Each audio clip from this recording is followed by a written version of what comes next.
Olá, seja bem-vindo e bem-vinda ao canal Ame Escrever. Eu sou a Adriane Araújo, doutora em Educação e quero te ajudar nos seus trabalhos acadêmicos. Hoje nós vamos falar como montar o esqueleto do TCC.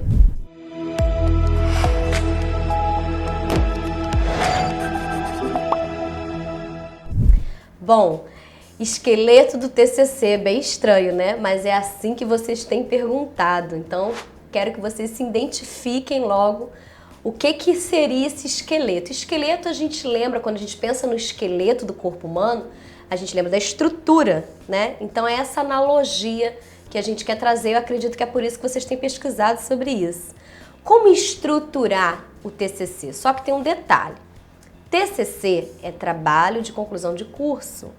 Ele tem diversos gêneros textuais, depende do curso da faculdade. Só para ficar claro.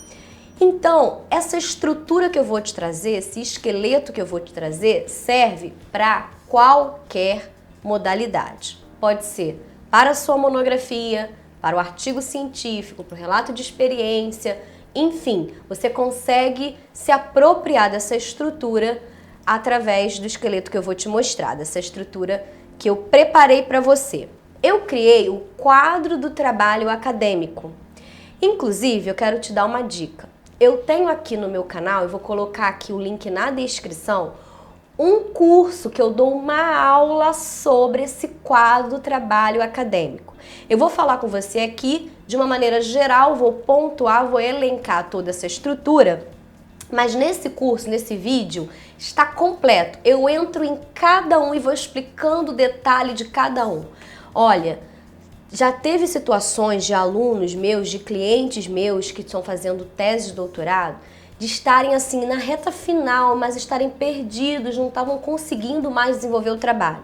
Eu trouxe esse quadro de trabalho acadêmico para ele, conversei, fui fazendo, fui restaurando essa estrutura, o aluno conseguiu desenvolver o texto acadêmico dele, que era um texto de alto nível, uma tese. Então assim, não importa. Eu já comecei o trabalho e eu tô perdido. Esse quadro de trabalho acadêmico, essa estrutura, esse esqueleto, como a maioria dos alunos falam, vai te ajudar muito. Se você estiver no começo, melhor ainda, que você vai evitar muita fadiga, muito sofrimento. Se você está no meio, dá tempo de você ajustar. E se você está no final, de repente isso pode te dar aquela virada de chave para você retomar a sua escrita, beleza? Então assim, eu vou colocar agora na tela esse quadro. Não é nada demais, foi feito em 2 colunas no Word, só para você ver como é que é. Esse aí que está na tela é o quadro do trabalho acadêmico. Ele tem aí tudo que você precisa para você poder ter uma estrutura sólida, uma estrutura firme para você poder desenvolver a sua escrita. Então aí, a primeira coisa é o tema. O que você quer falar? Sobre o que você quer falar? Você escreve aí do lado o tema do seu trabalho. Vou dar um exemplo. A exclusão digital é o tema, eu quero saber sobre a exclusão digital. Então, o tema do seu trabalho é a exclusão digital. O título. Bom, o título eu quero falar agora com você. Por incrível que pareça, o título é a última coisa que você faz no seu trabalho acadêmico. Sabe por quê? Você tem o trabalho acadêmico que tem uma introdução, desenvolvimento e conclusão. Você geralmente trabalha acadêmico, monografia, artigo científico, você tem que ter um resuminho. Já viu um resuminho de 300 palavras que vai no início? Você faz um resumo de todo o seu trabalho em 300 palavras, dependendo da regra da onde você vai publicar ou onde você vai ser avaliado. Para mim, o título é o resumo do resumo. Então a gente só consegue fazer um bom título no final. O que eu acho que tem que ter num título? Tem que ter o objeto de estudo, ou seja, mais ou menos parecido com o tema principal, por exemplo, se eu estou estudando sobre a exclusão digital tem que vir no meu título. Eu coloco ali o recorte, ou seja, a delimitação, se ele é um estudo, se ele tem período de análise, eu analisei do ano tal, eu coloco. A metodologia que eu utilizei, eu vou dar um exemplo da minha dissertação de mestrado. Ela ficou assim: exclusão digital no Brasil em educação, um estudo bibliográfico. Então assim, por quê? Ainda botei o período, no período de, se eu não me engano foi 2003 a 2015. Por que que o título tem que ter tudo isso? Por que que ele tem que ser o resumo do seu resumo? Você já reparou quando você faz, você mesmo, se você já fez, você vai se identificar. Quando você faz uma coleta de textos, que você encontra vários textos, muitas das vezes você escolhe o texto pelo título. Então, se você não tiver um título bom, você pode perder leitores. Então, é importante que o título seja o resumo do seu resumo, ok? Então, neste quadro aí que eu te apresentei na tela, vai ser a última coisa que você vai fazer, mas você pode colocar uma prévia. Não tem problema nenhum para você se nortear daquilo que você já delimitou, tá bom? Mas lembre-se que é muito importante você rever ele no final. E aí, como você viu aí na tela, eu tenho o sujeito da pesquisa, que você tem que, se você vai trabalhar em escola, se você vai estudar sobre alunos, se você vai estudar sobre professores, se você vai fazer uma pesquisa bibliográfica sobre um tema, por exemplo, a exclusão digital pode ser um sujeito, depende. Quem é o protagonista ali do teu trabalho? Objeto de estudo está muito ligado ao tema. Eu sempre faço essa analogia, né? Por exemplo, eu vou pegar esse óculos aqui, ele é um objeto. Objeto de estudo, vamos supor que eu estou estudando sobre esse óculos, ele é o meu objeto. Eu vou analisar ele por que ele abre, por que ele tem aqui um mecanismozinho, o que vidro é esse, que espessura é essa, por que esse tamanho. Isso é estudar um objeto de estudo. Então, o tema que você vai estudar, ele se torna um objeto de análise, de investigação. Então, você tem que definir qual é o seu objeto de estudo. Por exemplo, o meu objeto de estudo era a exclusão digital em educação. Eu queria estudar a exclusão digital em educação. Então, assim, ou então só a exclusão digital. Você coloca de uma forma bem específica, ok? Define isso aí. Tá muito ligado ao tema. Objetivo geral, qual é a ação, o que você quer alcançar com o seu estudo. Objetivos específicos, pequenas ações para você encontrar e descobrir o objetivo geral. Os objetivos sempre são em forma de ação, verificar, estudar, analisar, pesquisar. Então, é dessa forma que a gente define as ações que a gente vai tomar. Metodologia. Qual a metodologia científica que você escolheu? É uma pesquisa bibliográfica? É uma pesquisa de campo? É um estudo de caso? Como que você vai fazer uma pesquisa etnográfica? Quais são os métodos, os instrumentos que você pretende usar? Entrevista?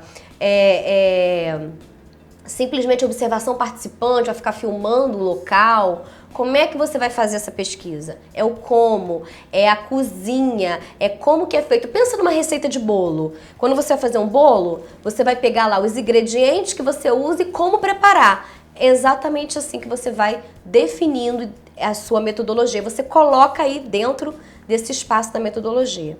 Questão central ou questão principal, qual é a pergunta do seu estudo? O que você quer saber? Por que você está estudando isso? O que você quer aprender? O que você está investigando? Qual é o problema? É a pergunta. As questões secundárias são as questões que te ajudam a responder essa questão principal, perguntas menores para chegar na questão principal, e os autores de referência. Esses autores de referência eu quero ficar um pouquinho mais neles pelo seguinte: para você fazer um trabalho científico, um trabalho acadêmico, uma pesquisa científica, você tem que ter feito uma revisão de literatura, ou seja, você tem que fazer um levantamento da literatura sobre o seu tema, sobre o seu objeto de estudo. O que o campo do conhecimento que você está inserido está falando sobre esse tema. Com isso, você vai descobrir linhas que mais te agradam, que mais estão dentro daquilo que você acredita, que você estuda. E você vai escolher os autores de base. Por quê? Para que o teu leitor saiba do que você está falando, da onde você está partindo. Vou dar um exemplo básico. O conceito de cultura. Cultura é um conceito extremamente complexo nas ciências sociais, nas ciências humanas. Então, existem várias vertentes, teorias, linhas que definem cultura, cada uma numa perspectiva. Quando você começa a falar do seu trabalho, vamos supor que o seu objeto de estudo seja a cultura indígena, um exemplo. Antes de você pesquisar sobre cultura indígena, você tem que dizer para o seu leitor de que cultura você está falando, ou seja, de que referência, de que autor de referência você está falando.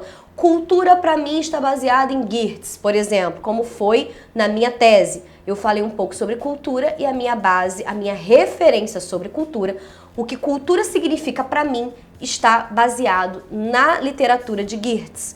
Então, os autores de referência geralmente são 3 sobre aquele tema. Você escolhe qual a linha, qual a teoria, qual a abordagem teórica que você vai utilizar no seu trabalho. Para que as pessoas, quando forem ler, entendam de onde você está partindo, da linha que você está inserido. Ok? Então, esse é o esqueleto do TCC, ou a estrutura do TCC, ou o quadro do trabalho acadêmico, porque ele serve para diversos gêneros textuais, tipos de trabalho acadêmico. Então, espero que eu tenha te ajudado. E lembra, clica aqui, ó, aqui embaixo na descrição e vai lá na nossa aula em que eu destrincho todo esse quadro para você poder tirar todas as suas dúvidas. Eu quero te recomendar que você compartilhe esse vídeo para outras pessoas da sua sala, na faculdade, na sua turma, pessoas da sua família que você conhece que estão estudando, que vão ter que passar por essa etapa do TCC. Se você gostou desse vídeo, se te ajudou, curte aqui, não custa nada, a gente preparou com muito carinho. Comenta, eu queria saber mais um pouquinho sobre isso, ficou faltando isso, tem algo a mais aqui, porque o seu comentário vira conteúdo aqui pra você. E se você não segue ainda, se inscreve no nosso canal, segue a gente, ativa o sininho para você saber quando a gente vai ter conteúdo novo que vai te ajudar nessa trajetória acadêmica, ok? Então a gente fica por aqui hoje.